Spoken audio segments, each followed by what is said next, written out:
381-3811. You know, as an advocate and a commentator, from time to time I'll play a video and I'll respond to it and dispute it, Mr. Producer, as you well know. But if I'm a reporter, that's not my job. If I'm a reporter, my job is to report on, in this case, what the president said for 45 minutes in his video. Not to play point counterpoint. Well, but the attorney general said this, but his cyberspace guy said this, and they said that. And I'm talking about a report about a young lady by the name of Fisher. I think both her parents were astronauts. In the first 7 or 8 minutes on the news program, they're playing parts of what the president said in his video, and she's providing commentary. And she's debating it. And she's quoting the attorney general. She's quoting the cyber security guy. She's quoting this. It's shocking to me. And yet not a single syllable about all the hearings that have taken place that are not being covered live on virtually any cable program, maybe a couple of cable channels. Not a single word. Nothing about the cases in Pennsylvania. Nothing about rulings, judges' rulings, and now having hearings. Not a word. It's incredible to me. Now, we have a couple of short clips of what the president said today, and I'm also going to be posting the full version of the president's comments today. You know, here's the thing. He deserves at least minimal respect, doesn't he? So people can hear what he has to say without interpretation, without criticism. We already have the Democrats for that. We don't need reporters for that. And thank God for James O'Keefe and his Project Veritas. It shows you what takes place at the CNN newsroom, and I fear it's taking place in every newsroom. So I will post the full version of the president's speech today. He said he believed it was, if not the most important, one of the most important speeches that he's ever made. And Mr. Producer, for some reason, my computer cannot put a capital H. Yeah, cannot put a capital H on there. So would you please fix that for me? But we're going to go ahead and post it, and you can watch it yourself. You don't need interpreters. I mean, again, I'm an advocate. I'm a commentator, but I'm not a news person. Here's part of what the president said today, and again, I'm posting the full statement. Cut 6. Wow, how radical, how terrible. He needs to cut that out. He needs to cut that out. He needs to stop. He needs to give up. This great case going to the U.S. Supreme Court, they need to withdraw that case and just allow the violations of the Constitution to continue. Our friend Ed Morrissey over at Hot Air is very, very concerned. He thinks maybe Alito will take the case, rule that what the Supreme Court did in Pennsylvania is unconstitutional, but allow the certifications to go on, or at least allow the certifications that took place to take place. I don't know what Sam Alito will do. He should take up the case, and the Supreme Court should rule what was done is unconstitutional. It's clearly unconstitutional under the state constitution, and there's clearly a federal question. And then I hear somebody say, well, they didn't claim a federal question when they went to the Pennsylvania Supreme Court, because you don't claim a federal question to the Pennsylvania Supreme Court. The federal question arises as a result of what the state Supreme Court actually did in response to the state legislature. Leave the constitutional law to me, geniuses. Geniuses on the internet. Leave it to me. This is what I've done for almost, well, actually 40 years. Leave it to me. The former federal prosecutors, the professors who really don't get involved in this stuff, the bloggers, they're confusing people. They're creating static. And if the Supreme Court strikes it down, they'll say, see, my prediction was right. I'm not into the prediction business. And of course, these are tough battles. But the idea that there's no evidence of widespread fraud, I'll call it that. Oh, systemic. Now let's call it widespread fraud. In fact, there's so much evidence of widespread fraud, ladies and gentlemen, I can't even catalog it all, state to state. And I watch a reporter on TV who's got to be in her 20s, I guess. Good for her. Critiquing the president, cherry-picking, quoting what the attorney general said, that so far they haven't seen evidence of systemic fraud or fraud that would overturn the election. Why is that even relevant? Since the truth is U.S. attorneys and Maine justice have a secondary role in all this. Why not talk to the people who are involved in the hand-to-hand combat that's going on in these states? Many of whom are very serious lawyers bringing very serious cases. If I had these reporters here now, regardless of the cable channel, and I told them what was going on in the country and I asked them if they thought it was serious, they wouldn't even know what I'm talking about because they choose not to inform themselves.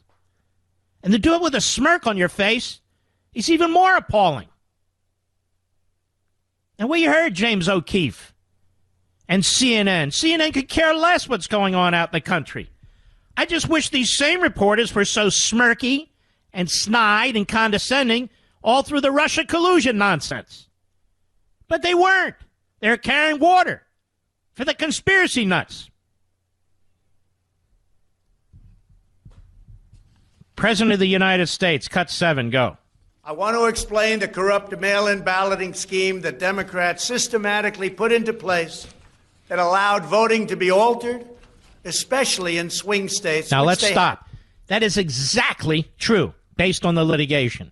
And any reporter on TV who'd like to call in and have a discussion about that, I'm more than happy to do it. Because none of you covered it as it was happening. None of you. Whether it was Nevada or Michigan or Georgia, even North Carolina, whether it was Pennsylvania, none of you covered it.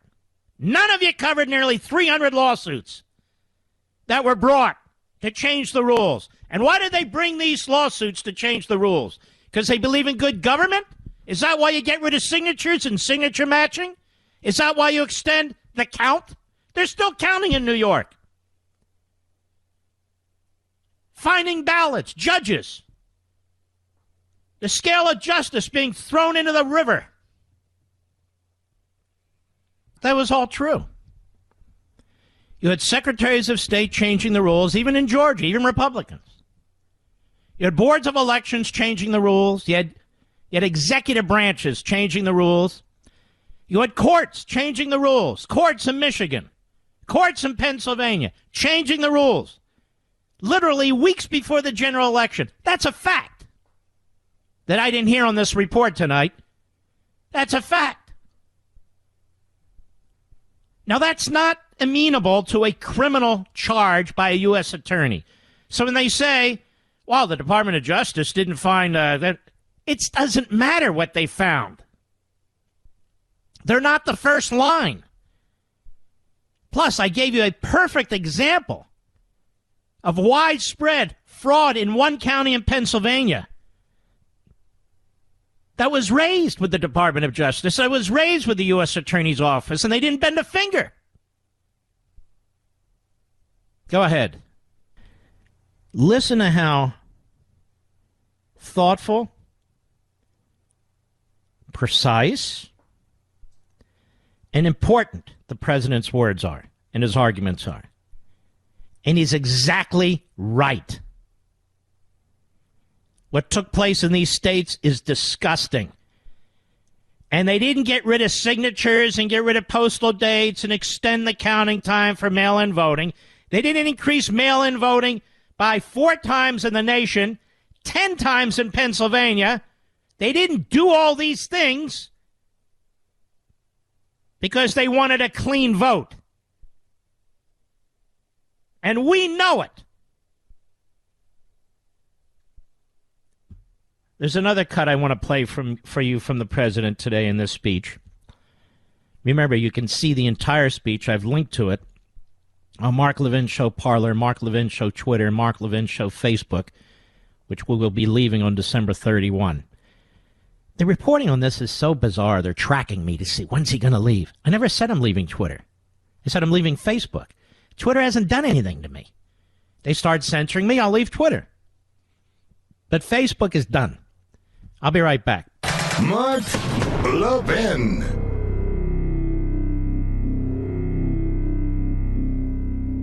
As we enter the Christmas season, most of us stop to consider our many blessings. Well, Hillsdale College wishes to thank you for standing with them as they celebrate over 175 years of blessings. Since 1844, Hillsdale has held fast to its mission to provide the kind of education essential to preserving free government. And for decades, the college has extended its educational mission on behalf of liberty through a variety of outreach programs. Perhaps you receive Imprimis for free every month, or have taken one of Hillsdale's excellent free online courses, or have attended one of Hillsdale's free regional events. Now, you know of Hillsdale's refusal to take even 1 penny of government money. This independence allows the college to focus on promoting its core purposes: learning, character, faith, and freedom, without any government interference. At no time in our nation's history has there been a greater need for the kind of classical liberal arts education that Hillsdale offers on its campus and nationwide. So during this season of blessings, Hillsdale thanks you for your partnership in extending its mission to the country. To learn more about Hillsdale College, visit levinforhillsdale.com. That's Levin for Hillsdale.com, levinforhillsdale.com.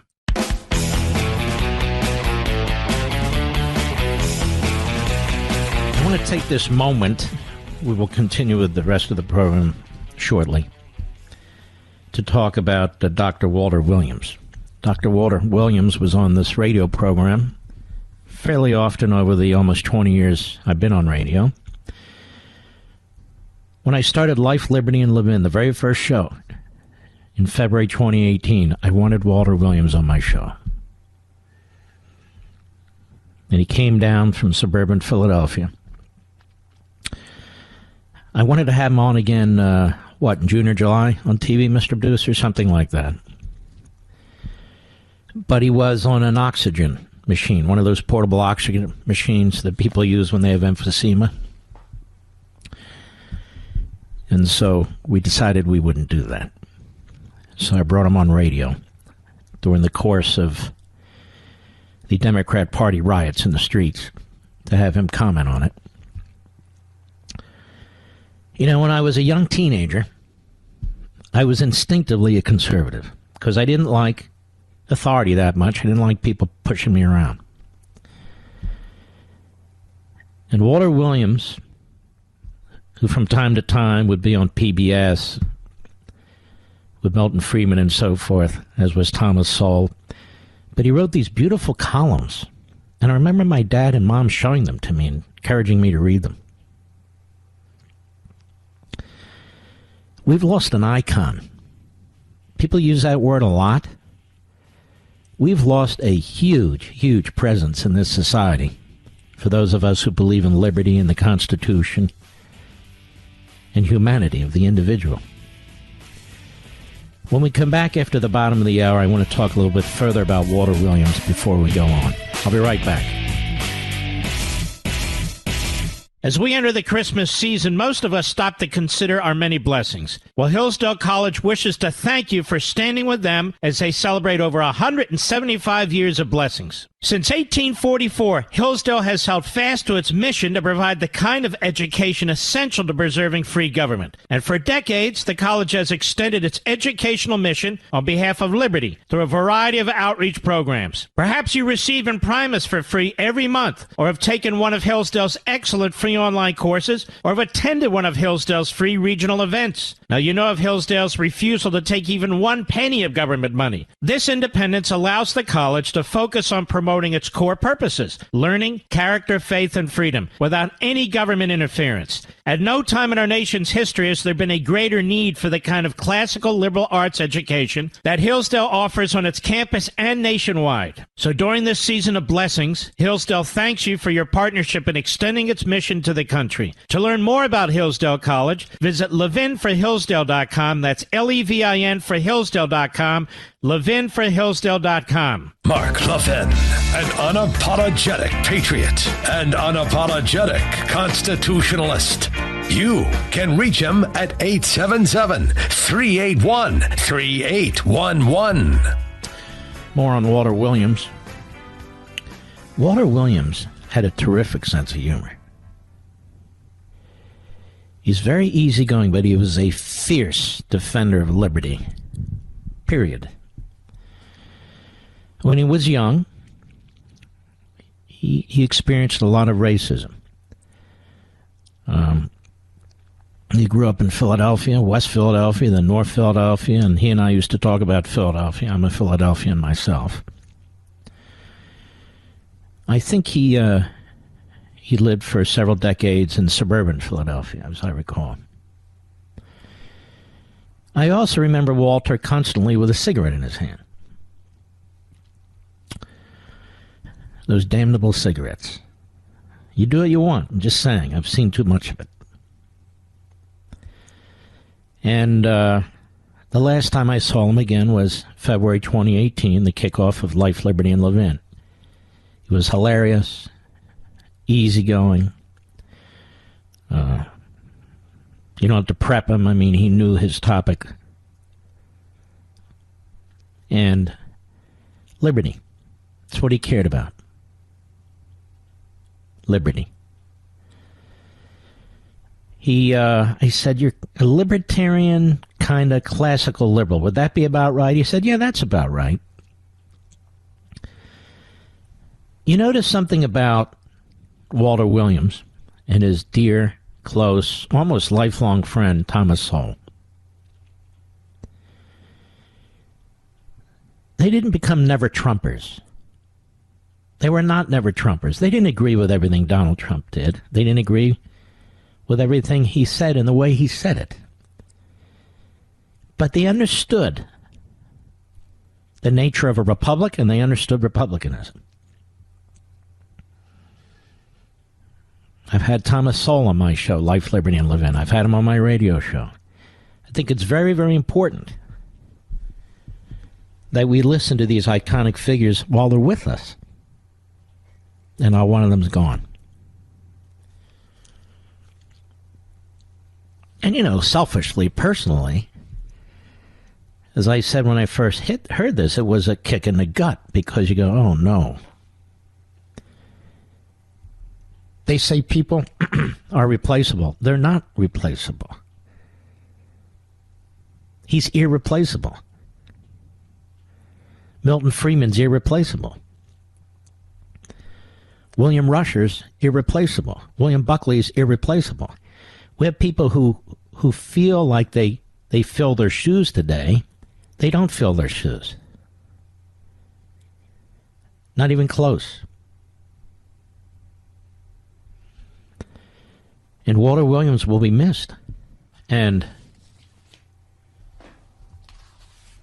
right up to a few weeks before he passed away, and I suspect he knew the time was coming, I don't know, but breathing disorders, emphysema, I mean, you're suffocating. And here is his last column, which came out today for me, but for some people, I suppose, yesterday. This tragedy in black education is new. That was the title. Dated December 1. Several years ago, Project Baltimore began an investigation of Baltimore's school system. What they found was an utter disgrace. In 19 of Baltimore's 39 high schools, out of 3,804 students, only 14 of them, or less than 1%, were proficient in math. In 13 of Baltimore's high schools, not a single student scored proficient in math. In 5 Baltimore City high schools, not a single student scored proficient in math or reading. And despite these academic deficiencies, about 70% of the students graduate and are conferred a high school diploma, a fraudulent high school diploma. Education was so important to him. Big believer in school choice. He said the Detroit Public Schools Community District scored the lowest in the nation compared to 26 other urban districts for reading and mathematics at the 4th and 8th grade levels. A recent video captures some of this miseducation in Milwaukee high schools. In 2 city high schools, only 1 student tested proficient in math. None are proficient in English.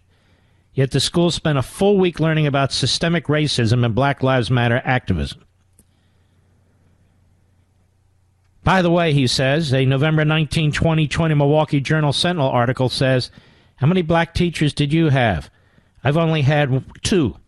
And the article concludes, for future black students, that number needs to go up. New York City is one of many school systems in the United States set to roll out Black Lives Matter-themed lesson plans. According to the NYC Department of Education, teachers will delve into systemic racism, police brutality, and white privilege in their classrooms." Should we blame this education tragedy on racial discrimination or claim that it's a legacy of slavery? And then he quotes his dear friend Thomas Sowell. And I tell you, Walter Williams was so graceful, as is Thomas Sowell. These two are just unbelievable. Dr. Thomas Sowell's research in education, assumptions versus history, documents academic excellence at Baltimore's Frederick Douglass High School and others. The academic excellence occurred during the late 1800s to the mid-1900s, an era when blacks were much poorer than today, and faced gross racial discrimination. Frederick Douglass High School of yesteryear produced many distinguished alumni, such as Thurgood Marshall and Cab Calloway, and several judges, congressmen, and civil rights leaders. Federal Douglass High School was second in the nation in black PhDs among its alumni. Also in Sowell's education, Assumptions versus History, is the story of Paul Laurence Dunbar. That is the story of Paul Laurence Dunbar High School, a black public school in Washington, D.C., as early as 1899. Its students scored higher on citywide tests than any of the city's white schools. From its founding in 1870 to 1955, most of its graduates went off to college. Dunbar's distinguished alumni include U.S. Senator Edward Brooke, physician Charles Drew, and during World War II, nearly a score of majors, 9 colonels, lieutenant colonels, and brigadier general. Today's Paul Laurence Dunbar and Frederick Douglass High Schools have material resources that would have been unimaginable to their predecessors. But having those resources have meant absolutely nothing in terms of academic achievement. If we accept the notion that rotten education is not preordained, then I wonder when the black community will demand an end to an education environment that condemns so many youngsters to mediocrity. You can bet the rent money that white liberals and high-income blacks would not begin to accept the kind of education for their children that most blacks receive. Walter Williams went on. The school climate, seldom discussed, plays a very important role in education. During the 2017-18 school year, there were an estimated 962,300 violent incidents, 476,100 nonviolent incidents in U.S. public schools nationwide. Schools with 1,000 or more students had at least one sworn law enforcement officer. About 90% of those law enforcement officers carry firearms. Aside from violence, there are many instances of outright disrespect for teachers. First and second graders telling teachers to shut the F up and calling teachers bees. Years ago, much of that behavior from young people that we see today would have never been tolerated. There was the vice principal's office where corporal punishment would be administered for gross infractions. If the kid was unwise enough to tell his parents what happened, he might get more punishment at home. Today, unfortunately, we have replaced practices that work with practices that sound good and caring. And we are witnessing the results. Dr. Walter Williams, final column. Professor of Economics at George Mason University.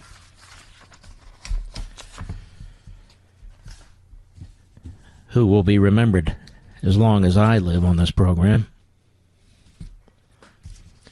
And as I say, he was the first guest on the inaugural show of Life, Liberty, and Levin. And I'm going to interrupt what I was talking about earlier to play some of what he said. Now, I'll play some, and then we'll take a break, and I'll play some more. February 25, 2018, Cut 15, go. How would you define liberty? Well, I defined it as people being able to engage in peaceable, voluntary exchange without interference by others. And typically, down through mankind's history, liberty is not the normal state of affairs. That is, throughout mankind's history, he's been subject to arbitrary abuse and control by others. And so the amount of liberties that Americans have, and perhaps Western Europe as well, the amount of it is relatively rare in humankind. And I think that the danger that we face is that some historian, maybe 200 years from now, he might be writing, he says, well, look, the normal state of affairs has been arbitrary abuse and control by others. And there's this little tiny curiosity where a relatively few people had a large amount of liberty for a short amount of time, but it all went back to the normal state of affairs. That is arbitrary abuse and control by others. Do you think liberty has the seeds of its own demise, that there's a paradox because people who don't support liberty or who are unwitting about liberty can still use liberty to destroy liberty? Oh, that's absolutely right. That is, they can use liberty to destroy liberty. They can use if you look at totalitarians around the world, they always start out, they are for free speech. That is because they need free speech to get their foot in the door. But after their foot is in the door, they want to eliminate free speech. And you see this all over the country. You'll see this all over the world. And we're beginning to see it in the United States. That is, in Berkeley, that was the seed of the free speech movement. But now at Berkeley, they don't want any free speech whatsoever. So again, I think that we have to be very, very concerned because we're losing our liberty. And if you ask the question, which way are we moving, tiny steps at a time, are we headed towards more personal liberty or towards more government control over our lives? It'd have to be unambiguously the latter. So true, particularly over the last 12 months, when you see what governors have been doing and mayors have been doing. We're going to continue with Walter Williams after our break. Mark Levin.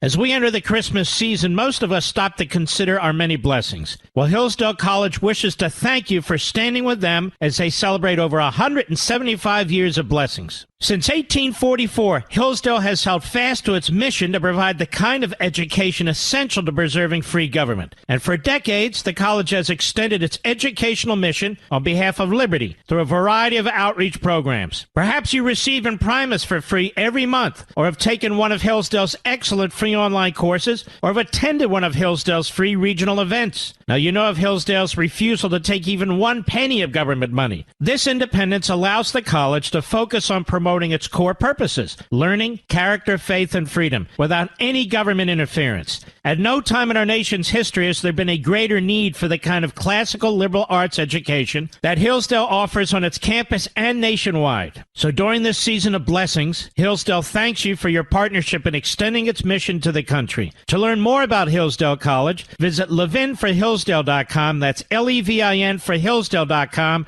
levinforhillsdale.com.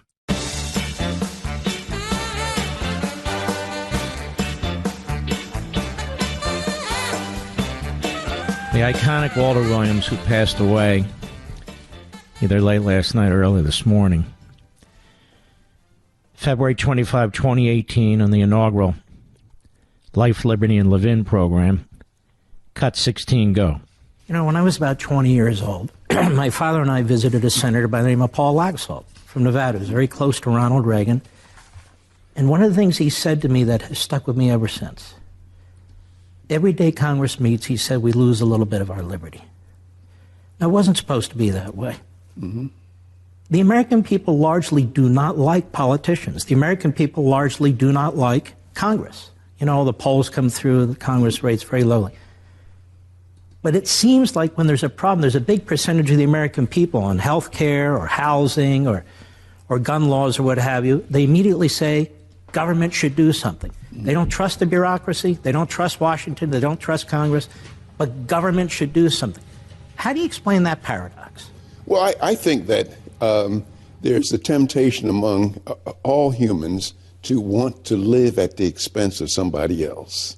That is, the American people, and it's sad to say this, is that the American people love to live at the expense of somebody else. That is, whether it be farmers, they want the farm subsidies, poor people, food stamps, businesses, business bailouts. So if let's say in the case of a farmer, is the farmer's having trouble, and if he comes and puts a gun to me and say, give me your money, he's going to go to jail. But if he goes to Washington and gets a congressman to write a law enabling the IRS to take my money, he doesn't go to jail. So what people like to use government to do things that if they did the same thing, they would go to jail. So what I'm saying is that people like to use the government to legalize theft. How much time do I have, Rich? Not enough. I've got two other clips I want to play after the top of the hour that are very important, too. But you see how these pearls of wisdom, how this brilliance just flows. There's very few people who are capable of taking relatively complex subjects and reducing them down to relatively simple and understandable sentences. And that's why this man was so influential on so many of our lives. I don't believe there's a conservative in radio or TV today who wasn't influenced, and I mean significantly, by Walter Williams. And Walter Williams' reach through his columns and his books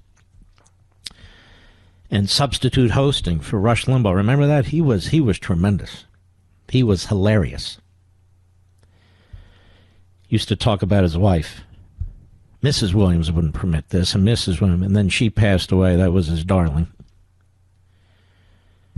And, 2020 has really sucked. It has really been a terrible, terrible year. I'm just being honest. With this coronavirus, the effect on the economy, the disastrous potential outcome of the presidential election, the death of so many wonderful people. And even though Walter Williams and I weren't like social buddies, but he was extremely influential, and he was more than happy to come on the program, wasn't he, Mr. Producer? He was a happy warrior, and you always wanted to hear what he had to say. The 2020's been lousy. Very, very lousy. When we come back, that matters, so is 2018 and 2019. I'm just talking about for me, but that's a whole nother story. We're going to come back to Walter Williams. I'm in no rush. I want to hear a few other brilliant statements he had made in response to some of my questions, and then we'll continue to plow ahead. I hope you'll stick with us. I'll be right back. From the Westwood One Podcast Network.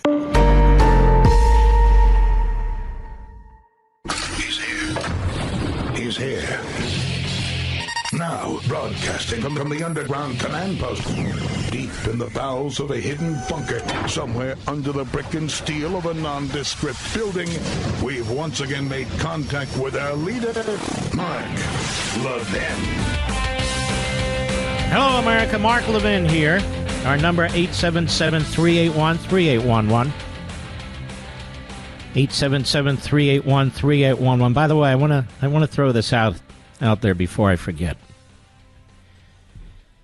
I have a recommendation for the president and the people advising him. I would very quickly set up an election integrity commission. not to get their work done in the next 2 weeks or 3 weeks or by January 20. Give them a mission. Give them an appointment to get into what took place in this election, because we cannot allow this to happen down the road. Continue with these lawsuits, continue with these hearings. I want the people of Pennsylvania to know that your legislature left without doing a damn thing about what took place in that state. Not a damn thing. At least we have some people in Michigan, some people in Nevada, some people in Wisconsin who are still fighting. But not the Republican legislature in Pennsylvania, which blew it from day one. I actually spoke to the president pro tem. I'm not going to get into the specifics of the Republican Senate. Seemed like a nice enough guy. But I could also tell he had no fire in his belly for the fight. None whatsoever. The Republican leadership in the House and in the Senate in Pennsylvania is a disgrace. They allowed the governor, the Secretary of State, the Attorney General, and the 5 Democrats out of the 7 justices on that court to walk all over them. And they were so cowardly, they passed this massive mail-in voting ballot system in violation of their own Constitution. And if the Supreme Court doesn't straighten that out, we will have a constitutional crisis. If they don't straighten it out and fix what the Supreme Court of Pennsylvania refused to do, we will have a constitutional crisis, in my humble opinion. Now, you might say, Mark, what's the point of this commission? Biden will come in and eliminate it. Good, let him do it. Because that'll show the cover-up.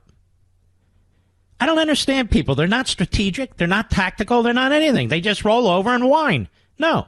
There should be an election integrity commission set up by the President of the United States to look at all these issues rather than waiting around for law enforcement, rather than wait, and not to replace justice or not replace a committee of Congress.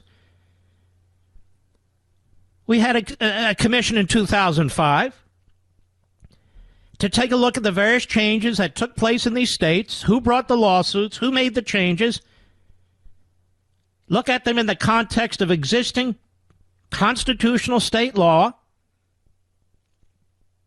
one state after another, so the American people can know what took place. What happened at the United States postal system? What happened with observers? And right down the list. And so my suggestion is an immediate appointment in the next few days of an election integrity commission. And no, you don't put a bunch of liberal Democrats on there, and that's not what we're looking for. We're looking for the truth. You're not going to get the truth from them. Serious, solid people.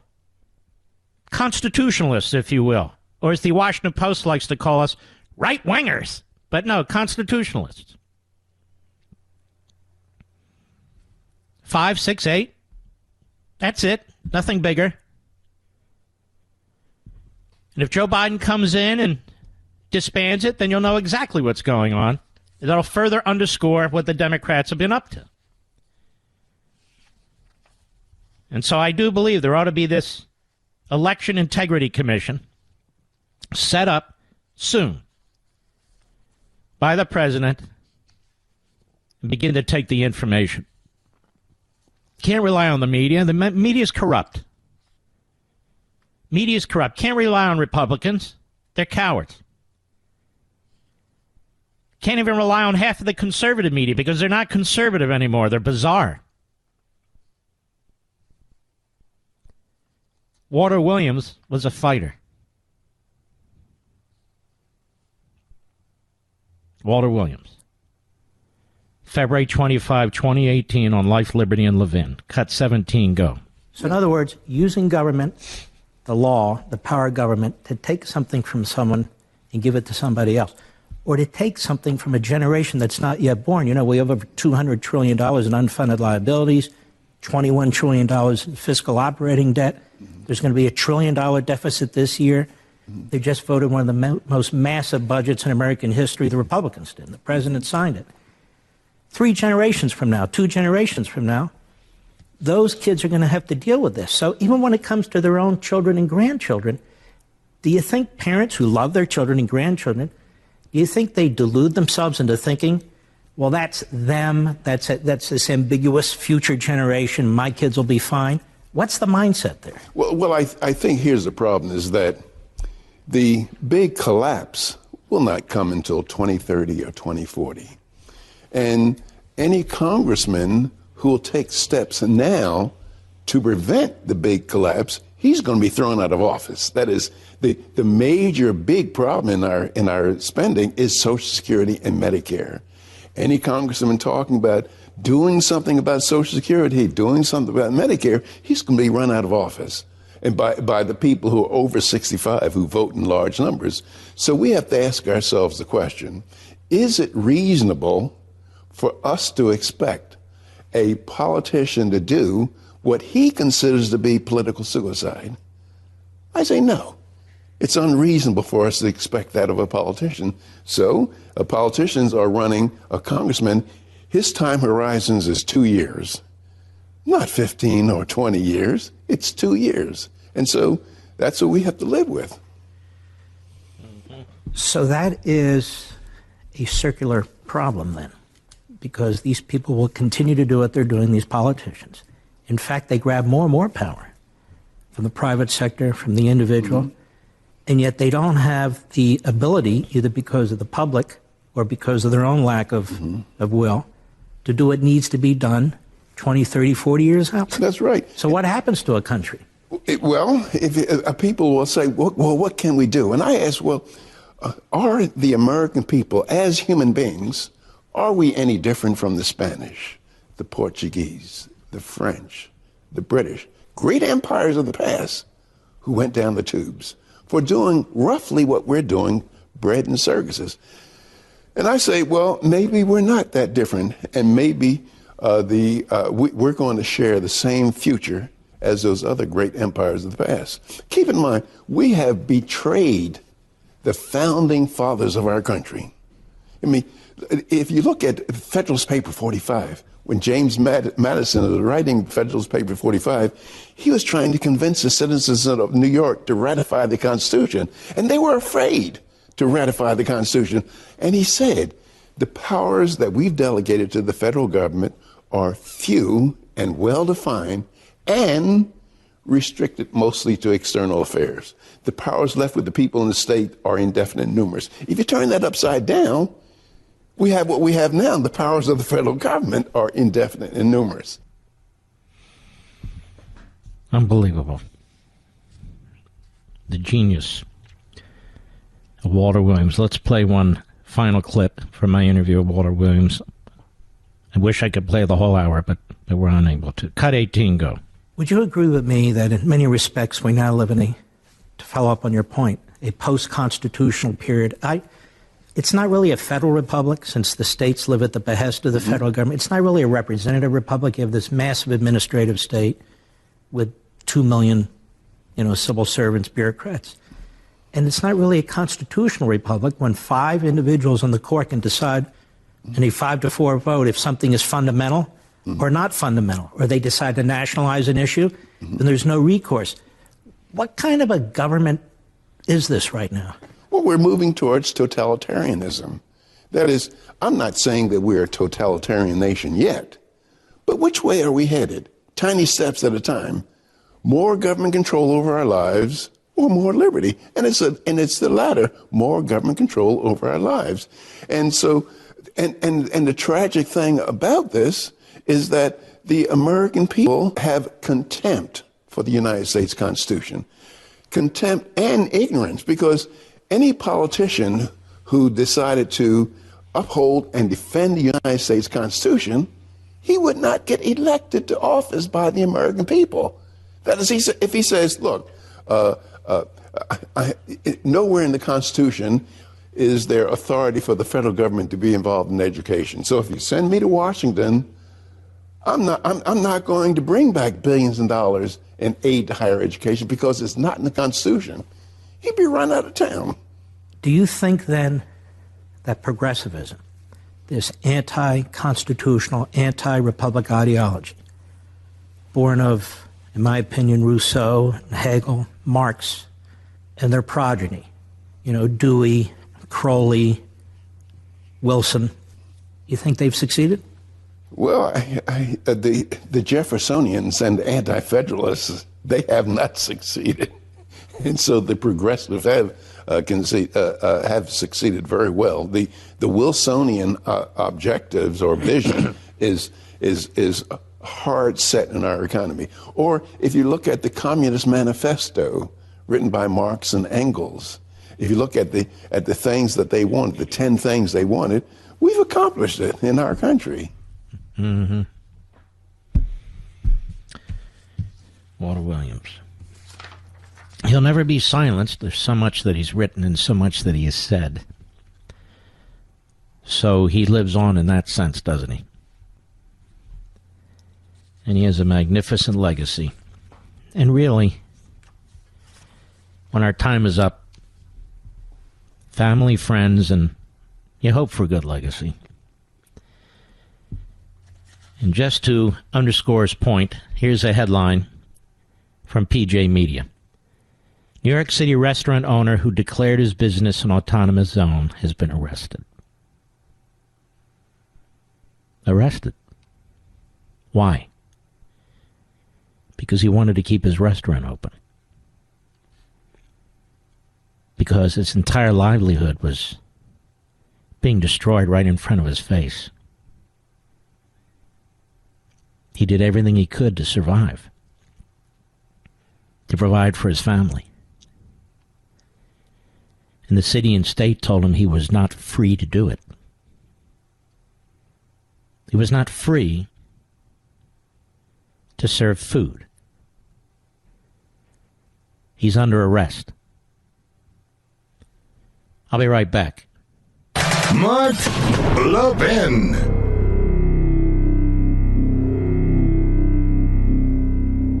Black Friday, Cyber Monday, one day only sale. Wouldn't you rather just work with a company who puts you on a pedestal every day? That's what you get with Pure Talk, a veteran-run wireless company that understands what it means to serve. Verizon, AT&T, and T-Mobile. Now, if you're with them, you're overpaying pure and simple. Pure Talk can easily save you over $400 a year. Unlimited talk, text, and 2 gigs of data for just $20 a month. And if you go over on data usage, they don't charge you for it. What a novelty, a company that actually puts their customers first. You can keep your phone and your number or get great deals on the latest iPhones and Androids. Just go to puretalkusa.com and enter promo code Levin Podcast. When you do, you'll save 50% off your first month. That's puretalkusa.com, promo code LEVIN, Levin Podcast. Pure Talk USA, simply smarter wireless. All right. I have a question for the reporters who keep quoting officials tell us, and officials tell us that there's nothing unusual about this. It's not fraud and so forth. What do the officials tell you in Pennsylvania about how they passed the mail-in voting in an omnibus bill called Act 77, contravening the Constitution of Pennsylvania? The officials tell you that's okay? Of course they do. But it's a blatant violation of the Pennsylvania Constitution. As even the Commonwealth Court, the appellate judge, all but indicated when she went ahead and issued the temporary injunction to prevent the state of Pennsylvania, that is the Secretary of State's office and then the governor, from certifying any more electors, until she was immediately interceded in a very bizarre move by the Supreme Court of that state, the 5 Democrats, to change the outcome. They didn't even want a hearing. What do the officials in that state have to say? Everything's fine. Everything's fine. Now, I want you to ask yourselves a question. Why so much law breaking? Why changing Safeguards and security measures are important. From verifying signatures, that's basic stuff, to even having signatures, to treating mail-in ballots like they're more important than in-person ballots, giving people more time, less scrutiny. It's all to help the Democrat Party. So how do reporters explain that? How do they explain it? Well, the coronavirus. It's not the coronavirus. Tens of millions of people voted in person on Election Day. The coronavirus. Pennsylvania changed its law unconstitutionally in October 2019. Mr. Producer, was the coronavirus around in Pennsylvania or anywhere in this country in October 2019? No, there was no coronavirus in America. It had nothing to do with the coronavirus. The coronavirus from day one's been an excuse. How do we know that? Because Pelosi and her soldiers and the media and her surrogates, they've been pushing this mail-in voting from day one. Now, why are they pushing the mail-in voting? Is it that their base is so stupid they don't know how to get off their ass and go vote in person, which is what we've been doing in this country for what, a couple hundred years? So why are they doing it? Why are they not requiring signatures? Why are they not requiring signature matches? For God's sakes, why are they not requiring postal stamps and date stamps so you know if the ballot came in on time? And why did 5 justices on the Pennsylvania Supreme Court institute those changes to an unconstitutional law, in that case against the wishes of the Republican state legislature?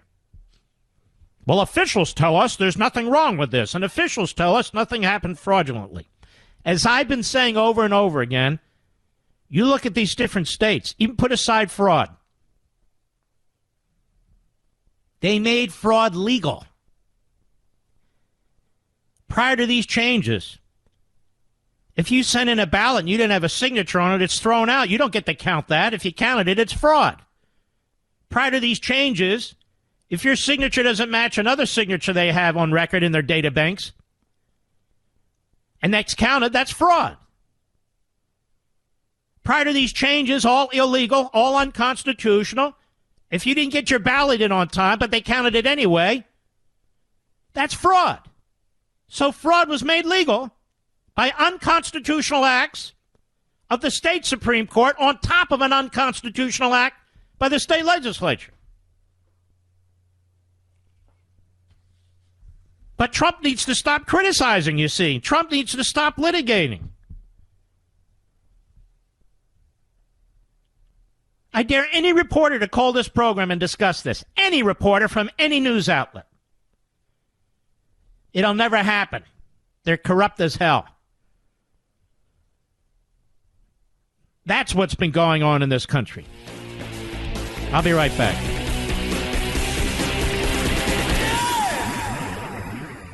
You've heard of Lady Liberty?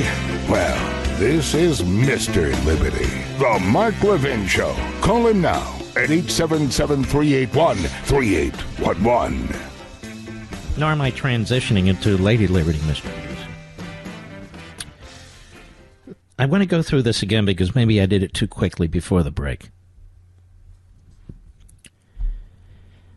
Under the Pennsylvania Constitution, in order to change the election laws in the Constitution, you have to amend the Constitution.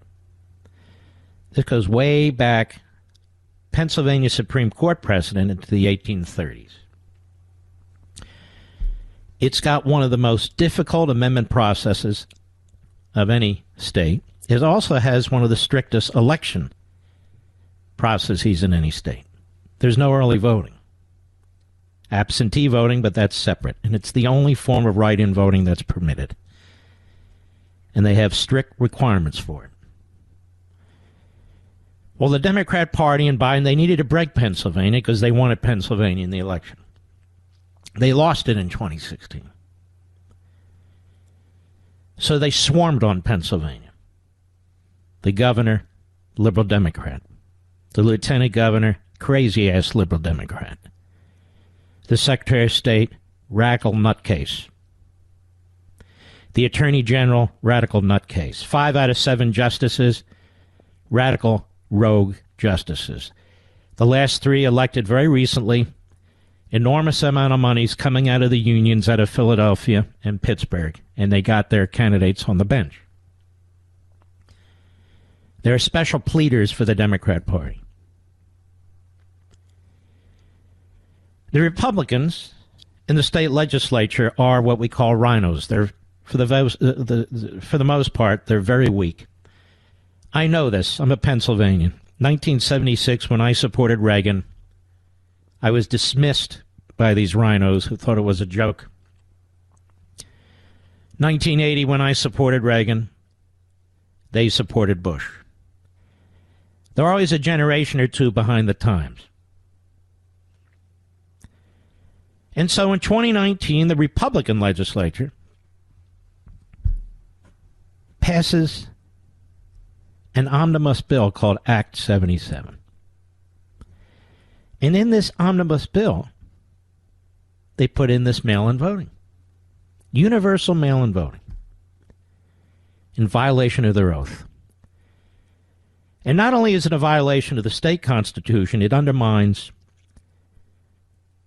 the purpose and the intention of Article 2 of the federal constitution, and the entire Electoral College process is poison. It's tainted when one state goes off in a rogue fashion like this. And so quickly the governor signed it in October 2019. Less than a year ago. But the governor didn't get everything he wanted. The Democrats didn't get everything they wanted. Joe Biden didn't get everything he wanted. But they had the Supreme Court exactly where they wanted it. They wanted to eliminate the signature requirement. They wanted to eliminate the signature comparison requirement, both of which are intended to ensure that the person who is voting is the person who is voting, and to help prevent fraud. The 5 justices out of the 7 on the Supreme Court eliminated the signature requirement and the signature comparison requirement. Then there was this little issue of having a postage date stamp on your envelope. You know, if you show up to vote in person, they can see if you're there in time. By 8 p.m. Eastern time, if you come in later, you don't get the vote. They're very strict about that. They shut the door. You're 1 minute late, you don't get the vote. But not if you're a mail-in voter. If you're a mail-in voter, you get essentially another 3 days till 5 p.m. Friday. Where did that come from? The Biden campaign wanted it.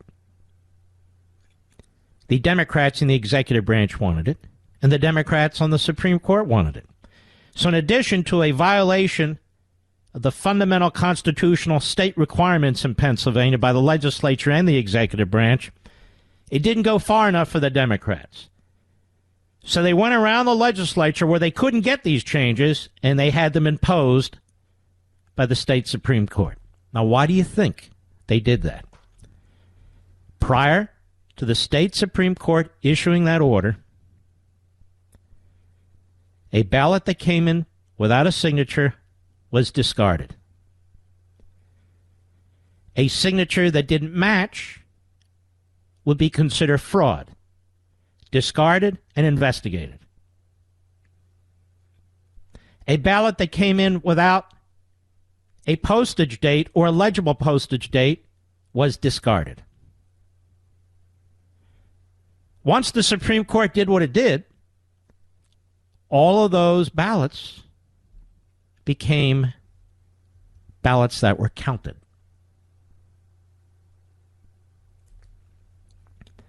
Why don't they report this on the news? We don't have evidence, they say, of systemic fraud that would change the result of the election. Well, I don't know about all these fraud cases. They seem pretty strong to me. But this is worse than a fraud case. Here you have the people you rely on to uphold the rule of law, to pass the laws that they're supposed to uphold. In the case of the state Supreme Court, it's supposed to uphold the Constitution. That's why they take an oath. That's why they wear black robes. That's why they're called Your Honor. But that's not what they did. That's not what they did. They took what used to be fraud and they made it legal.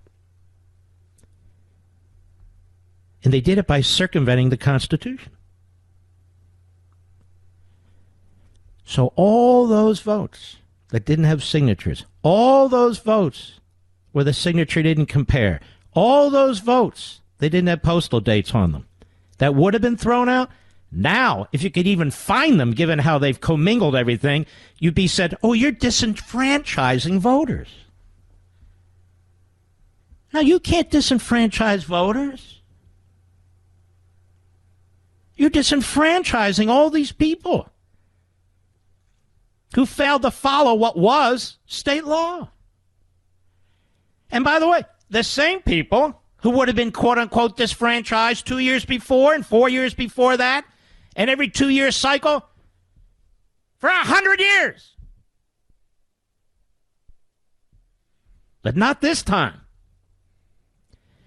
And then you have these fools with blog sites who sit behind their computers and they start typing fast. I don't know about this case and this case and this case. They don't even understand what the hell's going on. They don't have the foggiest idea what's going on. The Democrats are destroying our institutions to make it impossible to win these states. And Republicans, in many cases, are going along with them. Are going along with them.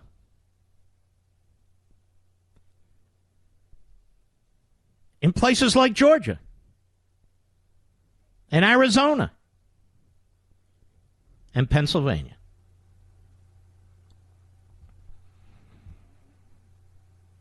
And the Democrats think this is all swell. Why? Because they did it. That's why. The media thinks this is all swell. Everything should stop and everybody's crazy. Why? Because they're Democrats. That's why. Joe Biden hasn't received a single question about any of this. Why did your party do X? Why did your party do Y? Why would your party go in and bring this? Not once. Not once. Because they did it. In almost 300 pieces of litigation and administrative actions. They did it. This is why the president is fed up. This is why patriots all over this country are trying to figure out how to handle this. This is why patriot lawyers all over this country are trying to find ways to conduct discovery and to bring lawsuits. Everything I just described to you is not officially a crime. So when the Attorney General or people at the Department of Justice say, look, we don't have evidence of systemic fraud. Well, of course, in the scenario I just gave you, they don't have evidence of systemic fraud because the fraud occurred in the violation of the state constitution and the election laws that affect the federal Electoral College. There's no crime codified in the federal, at the federal level that you can pursue that. That's why I said yesterday when I read what the Associated Press said, and I didn't take it out of context, that I felt my good friend Bill Barr was misleading because there's fraud and then there's fraud. And indeed, the outcome in Pennsylvania could be different. Because the argument now is, wait a minute, that's 2.6 million ballots. And so we have this conundrum. You're bringing lawsuits, where there aren't enough ballots affected, we're told at National Review. And, of course, no judge is going to consider that. And then Wait a minute, that's 2.6 million ballots. No judge is going to deny 2.6 million. You get the point? Now, what the Supreme Court of the United States is being asked to do is its damn job as it sits there and watches all this. It failed to do its damn job 5 weeks ago when the Article 2 issue came up through Pennsylvania and say, hey, justices, over here, our Supreme Court's violating Article 2 of the federal Constitution. There's a federal issue, a federal question, the federal Constitution. Help us up. No, I think we'll sit tight. John Roberts, I think we'll sit tight. Comes up with an argument that if he was writing it in an essay in an exam in law school, he would flunk. It's a federalism issue here because of the state supreme. There's no federalism issue. There's an Article 2 issue. That's what happens when a justice goes Hollywood or Georgetown or whatever and wants to vote with the others. I voted, with the others. I want some positive stuff in Politico and the New York Times and the Washington Post. It's just easier to go along and get along, I know. And so what should the Supreme Court do now? It should do what the petitioner said. If this isn't a federal question, there are no federal questions. At the state Supreme Court level, the question was a state constitutional question. But for the United States Supreme Court, the state is a federal constitutional question because it's dragged into this because of the violation of the state constitution. The entire reason for choosing electors is what?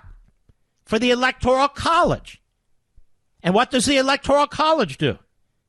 It chooses the president and the vice president, or at least makes the recommendation to whom?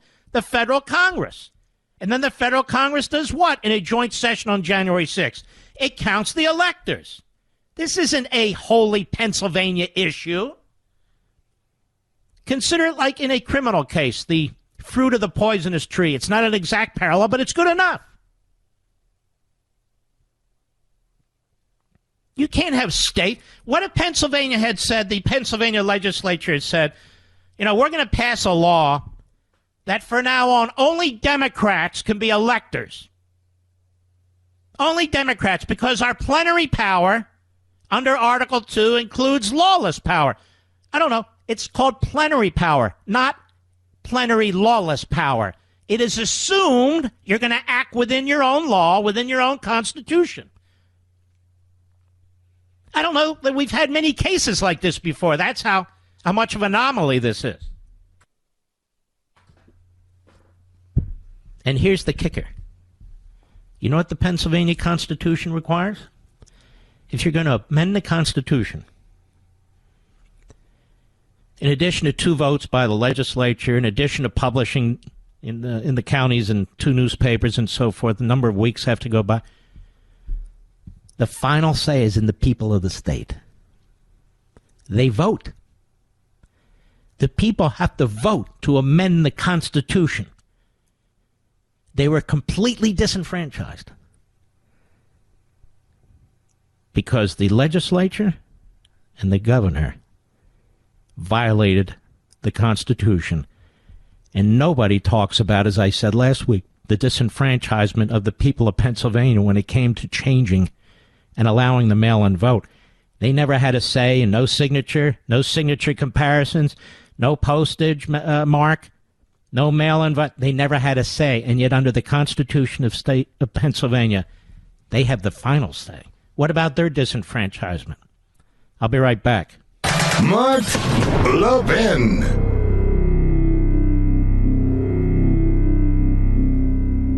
Black Friday, Cyber Monday, one-day only sale. Wouldn't you rather just work with a company who puts you on a pedestal every day? That's what you get with Pure Talk, a veteran-run wireless company that understands what it means to serve. Verizon, AT&T, and T-Mobile. Now, if you're with them, you're overpaying pure and simple. Pure Talk can easily save you over $400 a year. Unlimited talk, text, and 2 gigs of data for just $20 a month.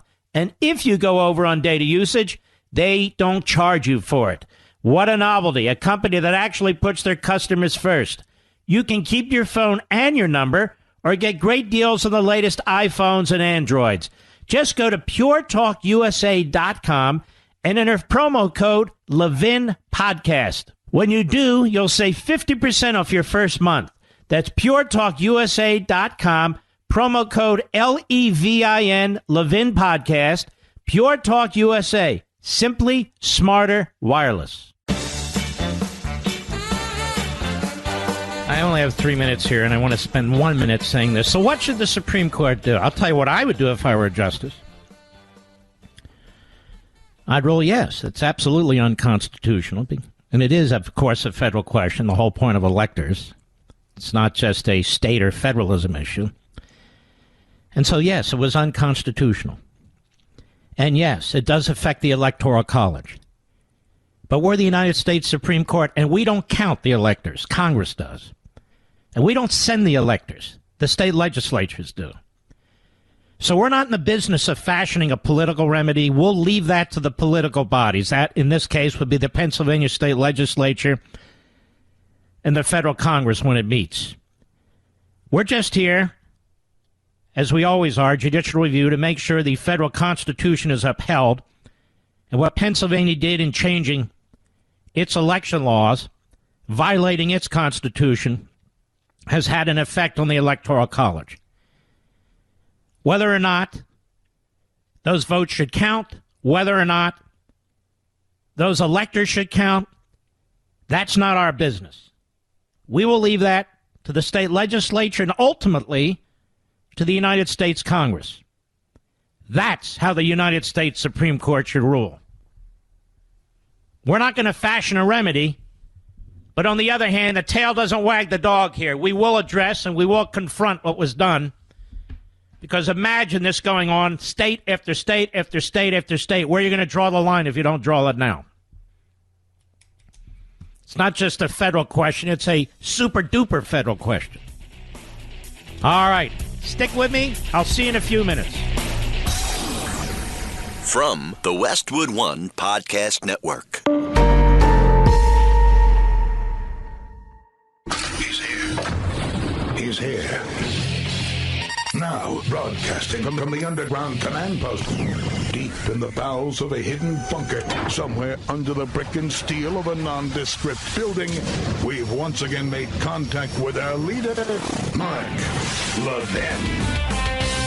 Hello, America. Mark Levin here. Our number, 877-381-3811, 877-381-3811, and we will get to some calls. But before we do, we have additional clips from James O'Keefe, Project Veritas, where, as you know, he sat in, and maybe his staff did, and they recorded these conversations, the 9 a.m. p.m. Eastern Time conference calls coming down from baby doc Jeff Zucker, the rest of the senior staff, where he would tell everybody what it is that we're going to do that day in terms of news. And, of course, that's not news. That's propaganda from a radical ideologue. CNN has been weaponized now as an anti-Trump, anti-Republican operation. Massive in-kind contribution to the Democrats, the neo-Marxists, and the Marxists. I remember when it was a real news organization. It was really boring, but nonetheless, if you wanted real news, that's where you went. So here we have CNN Senior Vice President Cynthia Hudson at this 9 a.m. conference call. She demeans marginalized communities, states she's terrified that Cubans support Trump. This is a Senior Vice President at CNN. Cut 19, go. Trump has used the communism, socialism rhetoric as part of his hook for the Cubans in Miami. How that has resonated and how the Biden team has not done enough to counter that. This is all that the only reason they are supporting Trump is because of that narrative. And that narrative and the fact that, sadly, I have to say, There's a population that's very attracted to bullies, and no one is countering it properly. In Florida, the Cubans are going to vote for Trump, and that's terrifying. And so I think that there is a way to counter the narrative in Florida that is not being taken advantage of. Does she not sound like a political operative, Mr. Producer? She's a senior vice president, Cynthia Hudson, at CNN. First of all, look how she smears Cubans. Part of the population of the Cubans, of course, they like bullies, and they are bullies. You know, the Cubans, you know how they are. She's talking about how to counter Trump's narrative. That Biden is a socialist, the narrative about communism, because that's the only reason the Cubans are voting for Trump, and it's frightening. It's terrifying. I think she said, quote, "That's terrifying. The Cubans are going to vote for Trump, and that's terrifying," quote unquote. I have to say, there's a population that's very attracted to bullies. This is CNN. This is CNN. Now, did that woman sound like a news person, ladies and gentlemen? There's really now a complete obliteration of the line between news people and political commentators. It's gone. The moment I turn on cable news, this is all I see. It's not analysis. You know, we're doing analysis. You're not doing analysis. You're advancing an agenda. Trashing the President of the United States. President puts out his video today, and one of these reporters is debating with the video. Everything I told you last hour about Pennsylvania, none of those words have ever crossed her lips. Then they bring out another reporter 10 or 15 minutes later on one of these channels. He's going on, the officials say, the officials say, the officials say. Well, the officials in Pennsylvania are the perpetrators.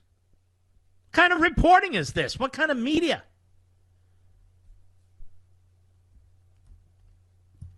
And look at this CNN. The Cubans are going to vote for Trump, and that's terrifying, she says. And then trashes the Cuban population. Cynthia Hudson, senior vice president of CNN. Now let's listen to the next clip. Jeff Zucker and CNN vice president David Chalian. Again, at a 9 a.m. conference call. They're not going to cover the Hunter Biden story, period. We're not going to cover it. Listen to this one. Cut 20, go. I think on the Breitbart, New York Post, Fox News rabbit hole of Hunter Biden, which I don't think anybody outside of that world understood last night, the Wall Street Journal reported that their review of all corporate records showed no role for Joe Biden. Now let's stop there a second. Why are they citing the Wall Street Journal? Isn't this an independent news operation? So they're cherry picking, like political operatives. There's an enormous amount of information. There's emails, there's text messages, there's names of potential witnesses that they could pursue. No, they don't want to pursue that. It's the Fox News, New York Post, Breitbart rabbit hole. We're not going down a rabbit hole unless, of course, that rabbit hole involves Trump and Russia. Go ahead. On the Chinese deal.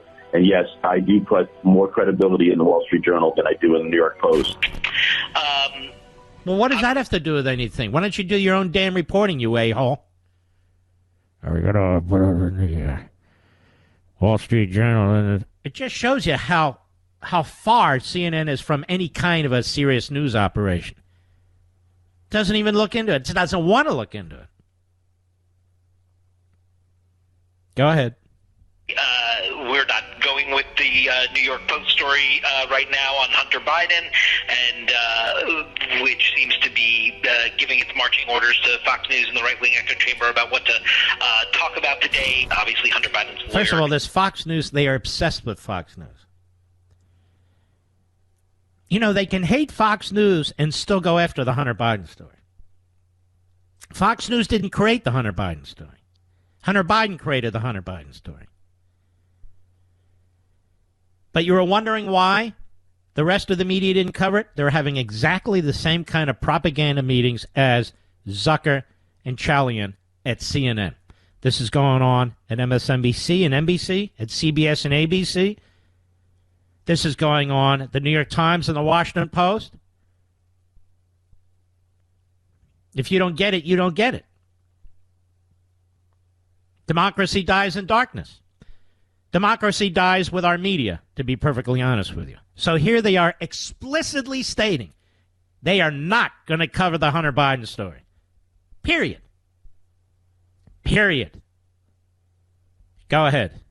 Quoted in that New York Post piece, and we'll just continue to report out. This is the very stuff that the president was impeached over. This is the stuff that Senate committees looked at and found nothing wrong in Joe Biden's interactions. How did the Senate committees look at this when this information wasn't even available? It was on the hard drive of the laptop. But look how they're lying. Look how they're propagandists. Look at what they're going to do. Go ahead. With Ukrainians, and now having an email that perhaps there was a meeting with someone from Burisma it seems Rudy Giuliani. They don't have the foggiest idea what these emails say or what these texts say because they haven't taken the time to look at them. You see how he's stumbling? Go ahead. A vision of how to throw stuff at the wall in these closing days of the campaign. Hey, Jeff, it's just David on the Burisma story, and we should be awfully careful about that, obviously. But I do think there's a media story of what in the world are Maggie Haberman and Jake Sherman doing, retweeting that story. Okay, so now they want to go after this woman, Maggie Haberman, who is a leftist, but she writes at the New York Slimes. And so what their CNN is saying now, we can't allow this. She's stepping out. Why would she tweet this story? And this guy Sherman at Politico, I believe they said Jake Sherman. What are these two doing, tweeting this story out, this Hunter Biden stuff? We need to find out what the hell's going on with these people. Don't they understand? This is a group effort. This is groupthink. You know, it's amazing. I wrote this book on freedom of the press. It lays it all out. The history of the press. The history of the attacks on Trump. I see our friend, although I don't know him, Ari Fleischer out there announcing 2 years in advance, hey, everybody, I'm writing a book called Broken about the press. Well, I wish you well. Maybe we should send him a copy of mine. But nonetheless, it's exactly what goes on. How in the hell can the New York Times reporter and the Politico reporter, I think he said Jake Sherman, step out like this? This is Fox. This is a rabbit hole. This is Breitbart. This is the New York Post. We don't believe in any of that. Why does it matter to them what Breitbart or the New York Post or any of that? Go after the facts. See what's going. No, we want our boy in there. We want our Biden in there. CNN, after the president issued his video and he went over the heads of the media, which isn't hard. They said that the president's video was, what did they say, a rambling speech, Mr. Producer? Now, the only guy who gives rambling speeches is Joe Biden. Have they ever said Joe Biden gave a rambling speech or a rambling... Never. Jeff Zucker wouldn't have liked that. Chairman Mao Zucker would never allow that. I would say in the case of Zucker... Well, let me put it to you this way. I would say in the case of most people, just another pretty face. Man, this guy, it's not a pretty face at all. Looks like he had an unfortunate meeting with a waffle iron, Mr. Producer. What the hell happened to that face? No wonder he's behind the scenes manipulating events. He's a Svengali. Go ahead. These Erie, Pennsylvania allegations of backdating. All right, let's start over. So now we're going to play cut 21. This is Zucker and CNN Executive Vice President David Vigilante. He's a vigilante. But notice Zucker's in every one of these meetings. They're kowtowing to Zucker, and Zucker's setting the directive for the whole thing. Go. These Erie, Pennsylvania allegations of backdating ballots were retracted. Trump continuing to undermine election integrity with this is hilarious. This is Zucker. It sounds like he has cotton in his mouth. But for those of you out there who are mentally deficient, you have trouble completing your sentences, you look like the backside of a poodle, there's hope for you. Look, Jeff Zucker made it. Jeff Zucker made it. Isn't it funny to hear them talk about undermining the integrity of an election? Isn't that amazing? We're getting ready for riots. We've got undermining election from sea to shining sea. I've spent a lot of time again on Pennsylvania, and there's other states too. No. We're not going to report on that. It's Trump. Trump's undermining the election. How's he doing it? By bringing lawsuits? By going into court? By filing papers? By filing the rules? Or by using the FBI to send spies into the campaign? Or getting phony FISA warrants?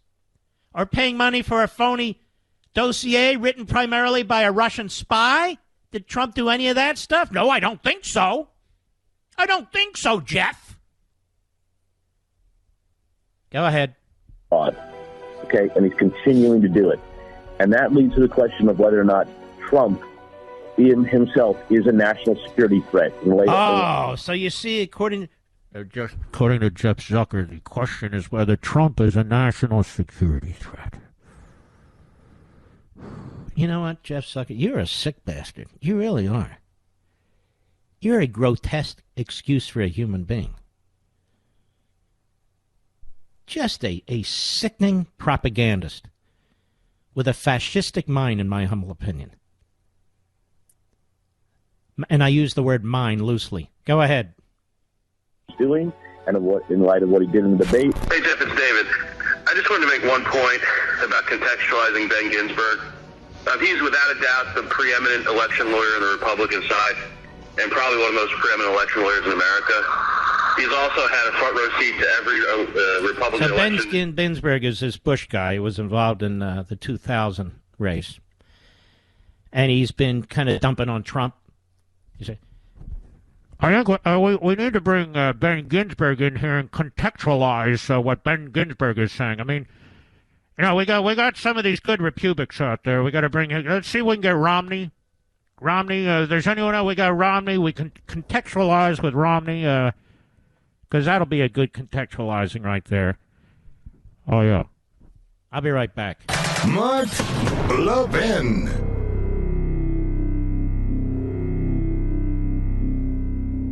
Did you know your family can save over $800 a year just by switching to Pure Talk from Verizon, AT&T, and T-Mobile? Think about it. What could your family do with an extra $800? You don't even have to sacrifice coverage. Pure Talk has exactly the same coverage, same bars as one of the big carriers, but they charge you half. You definitely don't have to sacrifice customer service. Their team is based right here in the U.S. and are some of the nicest people you'll ever talk to. So don't wait anymore. Get unlimited talk, text, and 2 gigs of data for just $20 a month. And if you go over on data usage, they don't charge you for it. No, not even a penny. So go to puretalkusa.com, enter promo code Levin Podcast. That's Levin Podcast. And when you do, you'll also save 50% off your first month. Folks, this is the best. That's puretalkusa.com, promo code Levin Podcast. Pure Talk USA, simply smarter wireless.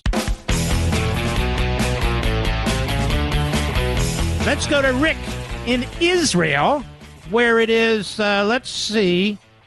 Rick, it's like 3:30 or 4:30 in the morning, but you're like me. You're an insomniac and you listen to the internet. How are you, my friend? I'm good. 2:30 in the morning, 2 nights in a row. 2:30, and where are you in Israel? Caesarea. Can you prove that, sir? I'm just kidding you. Go ahead. So I get my legal education from you, great one, and I was just wondering, don't the states have an independent interest in Pennsylvania conducting its election in accordance with the Constitution? Let me ask you a question. What do you do? I'm in telecommunications. I make technology and telecoms. Well, I want you to know you're brilliant. And I want you to know you're exactly right. And your question is, can one state sue another because of the impact it has on the Electoral College? And the answer, in my view, is not only yes, but hell yes. And then, of course, you have a state suing a state. You immediately have a federal question, don't you? Yes. Yes. So why don't these AGs from Texas and Oklahoma and other states? Well, if they're listening, the Attorney General from Florida is an example, or you're right.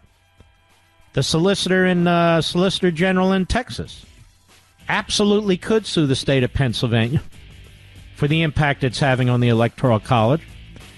That doesn't affect the Supreme Court in the cases that are there now, but yes, you're exactly right. Let me tell you, my friend, you win some free American government cheese. I have no way of getting it to you, but I want to congratulate you, Rick. Very, very well done. AMAC, the Association of Mature American Citizens, is one of the fastest growing organizations in America. Now over 2 million conservative members strong, and I'm one of them. AMAC believes in and stands up for the values that we constitutional conservatives care about. More than talk, AMAC fights. A full-time presence in Washington, AMAC pushes back against reckless spending, disasters like Medicare for All, and the expanding reach of the federal government. And beyond advocacy, joining AMAC gives you access to a wealth of benefits and discounts, including special member-only rates on car insurance, travel discounts, cell phone plans, and a hell of a lot more. And if that's not enough, you'll get AMAC's bi-monthly magazine, full of insightful articles on issues that matter to most of us, we conservatives. As I said, I'm an AMAC member, and you should be too. Join today at amac.us. That's AMAC.us. Stop supporting the liberal agenda that the other 50-plus organization has been pushing for. Join AMAC instead. AMAC.us. Mark Levin, the Great One. The Great One, Mark Levin. Dial in now, 877-381-3811. Wow. I didn't know there was an opinion piece in the Wall Street Journal section of the opinion part of the newspaper, Mr. Producer, titled, An Unfunny Thing Happened on the Way to the 2021 Election. And in part, I only see this because I don't subscribe to the Wall Street Journal. Why would I? His Fox News colleague, Sean Hannity, to say the least, is not a comedian. And Mark Levin is as grim as Robespierre with a toothache.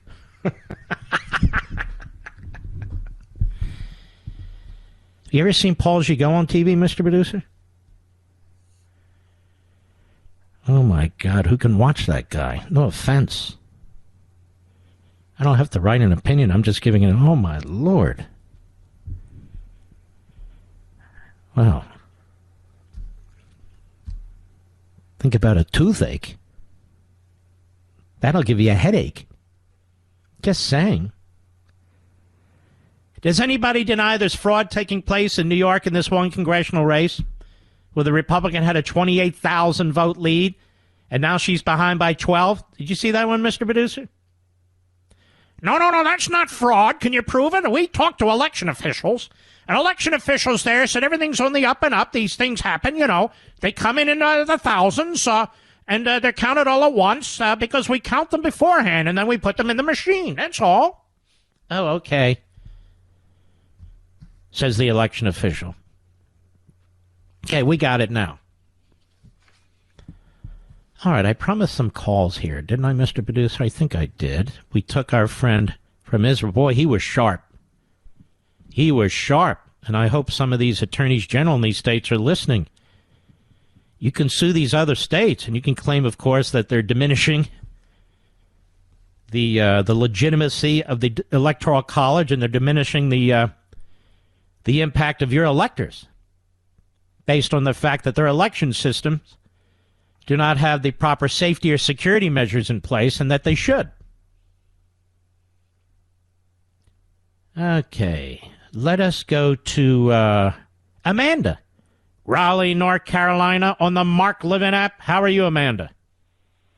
I'm very well. How are you, Mr. Levin? I'm lovely, thank you. I'm calling about the so my wife says voter. I'm calling about the Pennsylvania voter issue, but real quick before I say that, Yeah. all of the Cuban Americans that I know and have spoken with, they understand bullying, but it's the bullying of the communism in Cuba that they came here to escape. And that's why they're voting for Trump. And they understand bullying by lightweight morons at CNN, you know? Yes, they recognize what this is leading to, and they don't want it to go there. They left there for a reason. We should listen to our Cuban brothers and sisters. We should listen to our Venezuelan brothers and sisters.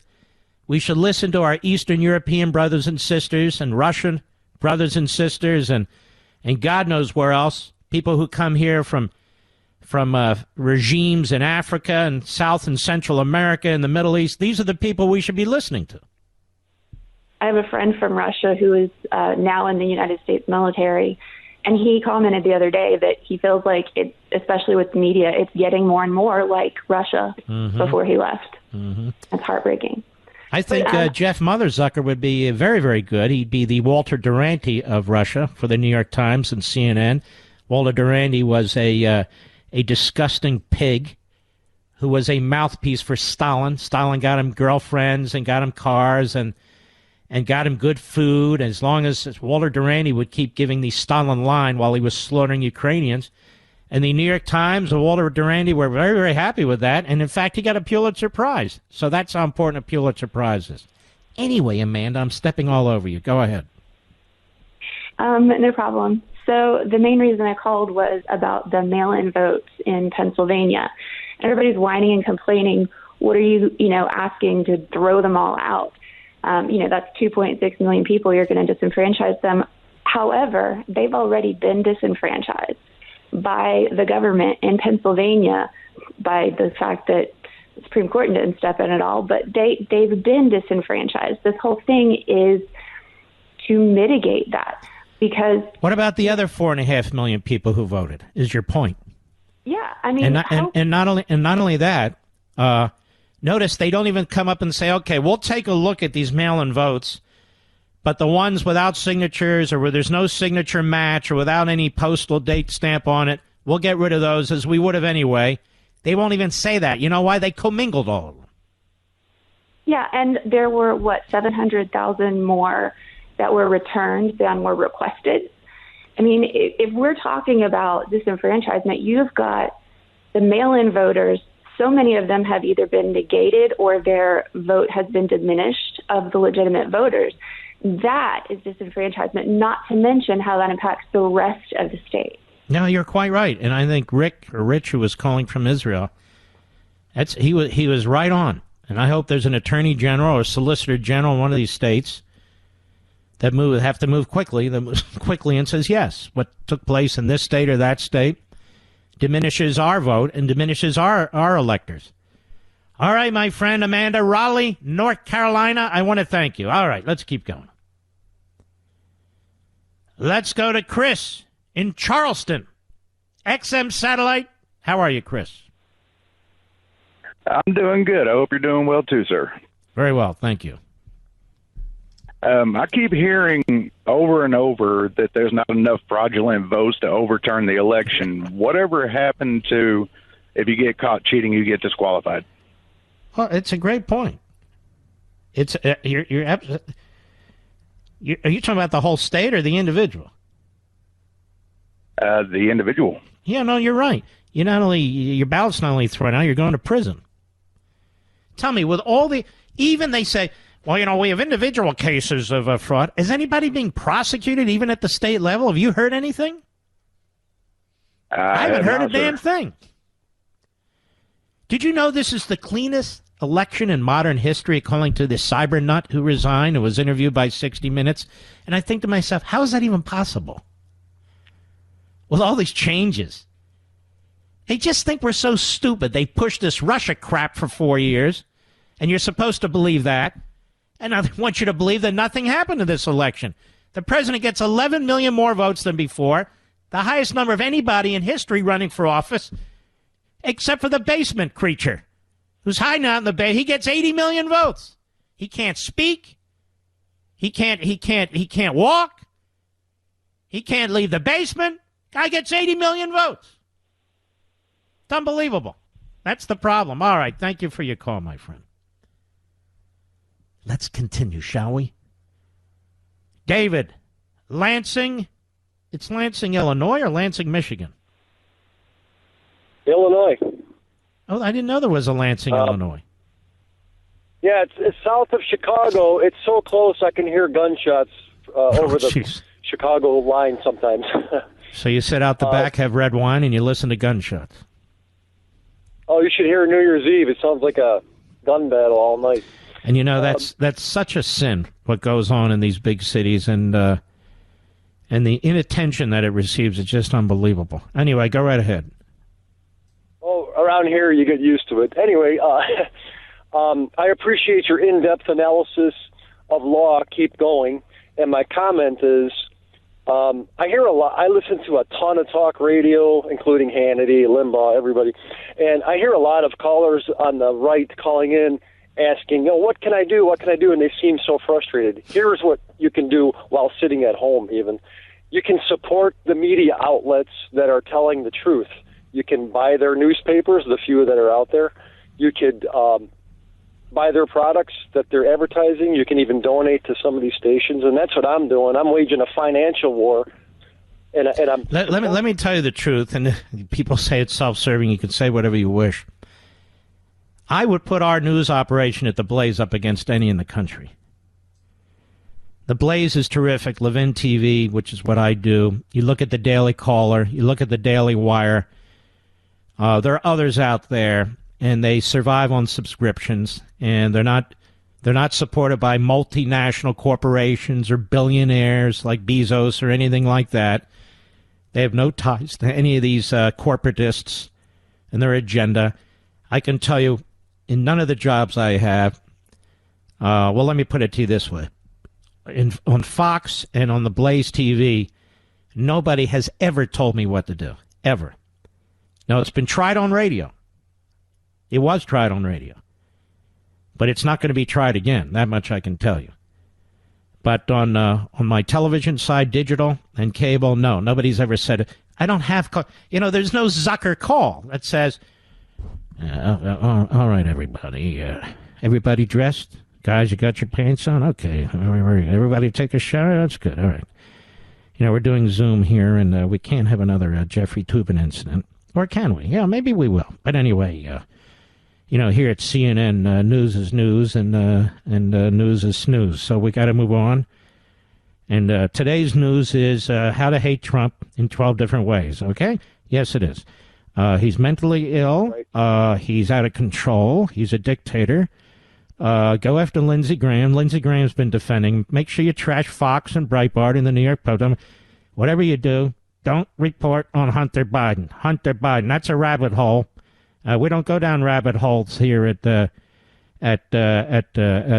because we're all a bunch of a-holes and we don't need rabbit holes. So we just want to follow the news. Is that what you're talking about?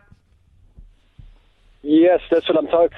Just like a military needs a supply line, people sitting at home that can't go out to a Trump rally or a Stop the Steal rally, they can use their money just like a military needs a supply line and buy. Like I just went to the grocery store and I bought an Epoch Times, which I consider conservative.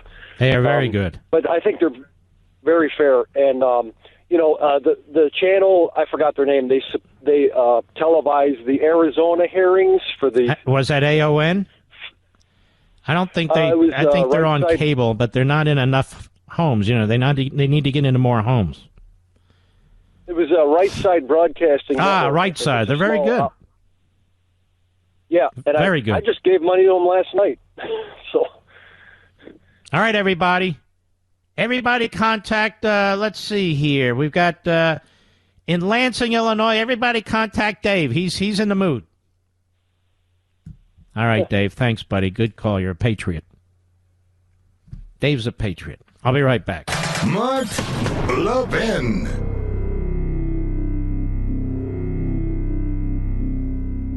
Did you know your family can save over $800 a year just by switching to Pure Talk from Verizon, AT&T, and T-Mobile? Think about it. What could your family do with an extra $800? You don't even have to sacrifice coverage. Pure Talk has exactly the same coverage, same bars as one of the big carriers, but they charge you half. You definitely don't have to sacrifice customer service. Their team is based right here in the U.S. and are some of the nicest people you'll ever talk to. So don't wait anymore. Get unlimited talk, text, and 2 gigs of data for just $20 a month. And if you go over on data usage, they don't charge you for it. No, not even a penny. So go to puretalkusa.com, enter promo code Levin Podcast. That's Levin Podcast. And when you do, you'll also save 50% off your first month. Folks, this is the best. That's puretalkusa.com, promo code Levin Podcast. Pure Talk USA, simply smarter wireless.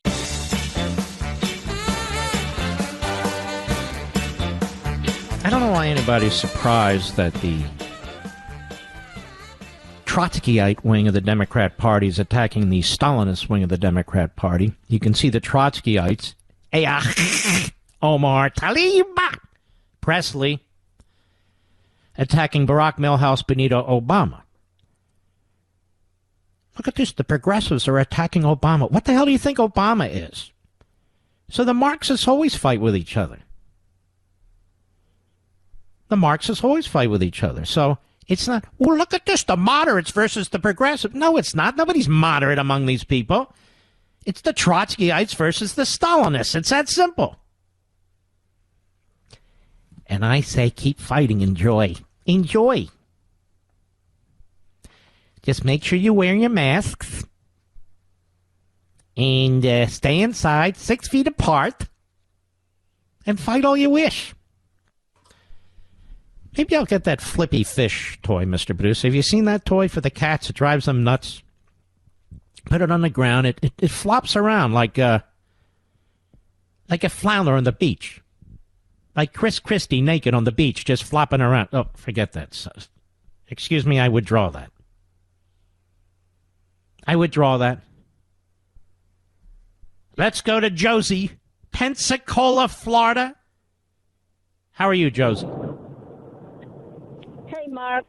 Thank you so much. You're welcome. You're so wonderful to America, let me tell you.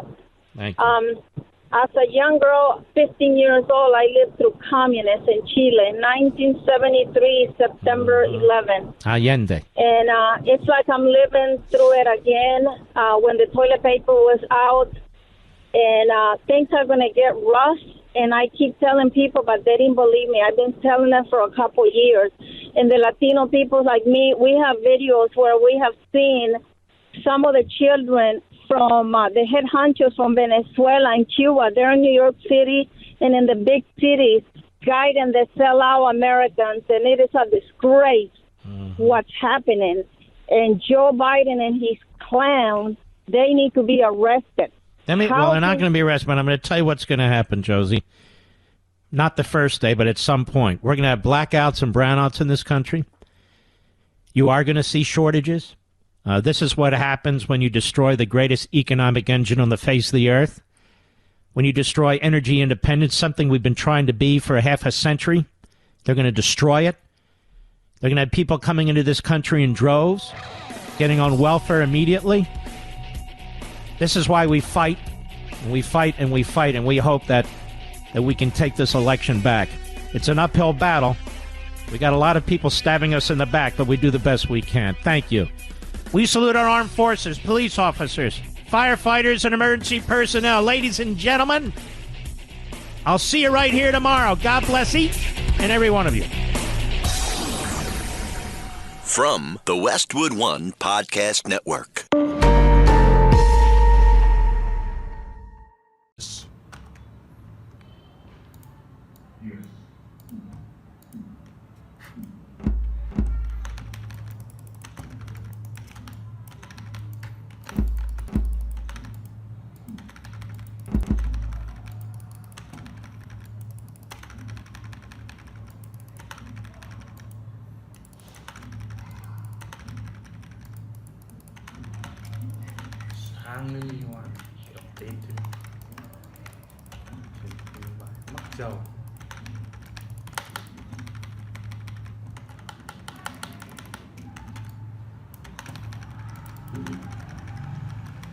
Yes.